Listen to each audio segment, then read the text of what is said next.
قاف قسم دې پر لوی شان لرونکي قرآن باندې چې ته پیغمبري بلکې دغه خلکو تعجب په دې خبر راغی چې خبر ورکوونکی په خپل له هم دوی نه دوی ته راغی بیا منکرانو وویل دا عجیبه خبره ده کله چې موږ مړ شو او خاورې شو نو دوهم ځل به بیا را ژوندې کړای شو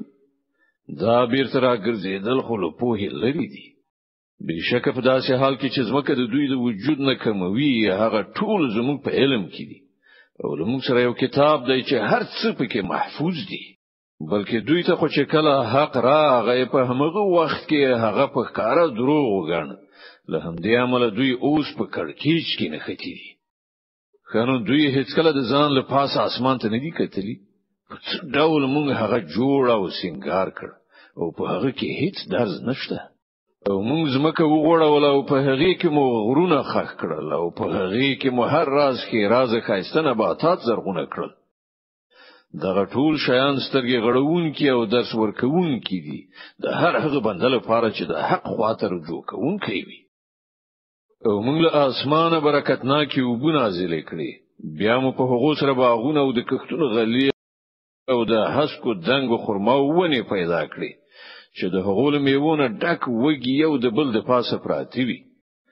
دا د بندگانو د روزي ورکولو تنظیم دی په دغه اوبو سره مونږ یو امړه زمکه ژوندۍ کوو لزمکه نه د مړ شو انسانانو راوتل به هم دغه شي نو دوی نه مخکې د نوح قوم او د راسیانې څا خوندان او سمودیانو او عادیانو او فرعون او د لوط ورونو او د ایکا خلکو او د تبع قوم خلکو هم د دروغ نسبتونه کړی دي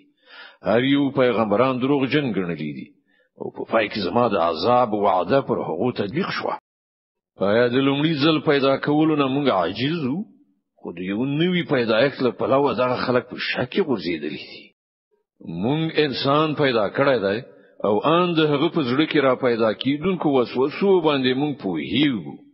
موږ د هغه له شهرګ نه هم زیات هغه ته نږدې یو او زمون پر دغه مستقیم علم برسره دوه لیکون کې د هغه خي او چپ لوري ته ناس هر څه ثبتوي هیڅ داسې لفظ د هغه له خلی څخه نه راوځي چې د هغه د محفوظ ساتلو لپاره یو حاضر باش څارونکی موجود نه وي بیا ګوره هغه د ځنکدن سلګي په حق راغلی دا هغه شی دی چې تترنه تختیدلې یعنی د هغه پر اتاک دی ایمان نه درلود او بیا په هغه وخت کې په شپېلې کې پکړای شي دا د هغه ورځ چې تا ته ترې ویره درکول کېده او هر څوک په داسې حال کې راغی چې له هغه سره یو سوق کوونکی دی او یو شاهدی ویونکی ورته ویل کېږي دغه ورځ له پلوه ته په غفلت کې وي مونږ هغه پرده لری کړ چې ستا په مخ کې پراته و او نن ستا نظر ښه تیز دی د هغه ملګری ارزو کړ دا د هغه د اعمالو دفتر چې ماته سپارل شوی و حاضر دی امر وشو غرزوي په دوزخ کې هر سخت کافر چې له حق سره دښمنی درلودله د خیر مخنیونکی او له حد تیریدونکی و په شک کې غرزیدلی و له الله سره کوم بل څوک خدای ګرځولې و غرزوي هغه په سخت عذاب کې د هغه انډیوال به وای خدایا ما دای نو سرکشه کړی بلکې دای په خپل په لری گمراهی کې غرزیدلی جواب کې به و فرمایي زما په وړاندې جګړه مکوئ ما تاسو مخکې له بد عاقبت نه خبردار کړی وای زما په وړاندې خبره نه بدلیږي او زه په خپل بندگانو هیڅ ظالم نه یم هغه ورځ چې موږ له دوزخ نه پوښتنه وکړو آیا ته ډک شوې او هغه وایي نو څه شته او جنت به د پرهیزګارانو لپاره نږدې راوستل شي هیڅ بلري نه وي او به ویل شي دا د هغه شی چې له تاسو سره د هغه وعده کېدله د هر هغه چا لپاره چې ډیر رجوع کوونکی او ډیر د نفس ساتونکی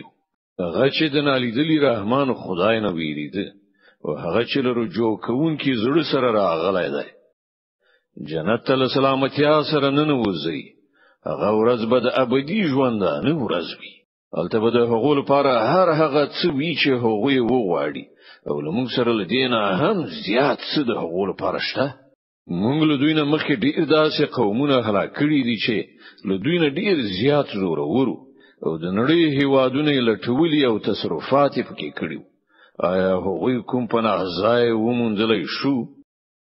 بشکه په دغه تاریخ کې د عبرت درس دی د هر هغه چا لپاره چې زړه لري یا په پاملرنې سره خبره واوري. مونږ اسمانونه او زمکه او د هغو په منځ کې ټول شیان په شپږو ورځو کې پیدا کړل او مونږ ته څه ستړیا ونه رسیدله.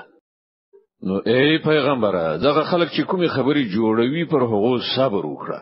او د خپل پروردګار له ثنا ستاینې سره د هغه پاکي بیانوه. للمرختو او المر پریوتون مخی او د شپې له مخې بیا د هغه پاکي بیان کړه او له سجده کولو نه لوزګاریدو څخه ورسته هم او واوره په کوم ورځ چې به د هر چال نږدې ځای نه غکونکې غږ وکړي. په هغه ورځ چې ټول خلک به د حشر چیغه سم صحیح اوري هغه بل زمکینه د مړو دراوتلو ورځ وي. همدا مونږ ژوند بخو او همدا مونږ مرګ ورکو او همدا زمونږ لوري ته په هغه ورځ راګرځیدل دي. کله چې زمکه وچوي او خلک د هغې نه پر راوتلو په بیړه بیړه منډي وهونکي وي دغه حشر زمونږ لپاره ډیر آسان دی. ای پیغمبره دوی چې کومې خبرې جوړوي مونږ ور باندې خپوهیو او ستا وظیفه په هغو باندې په زور خبره منل یعنی اسلام ته اړول نه دي. فقط دغه قرآن په وسیله هر هغه چاته نصیحت وکړه چې زما له عذاب نه په ویرولو سره ویریږي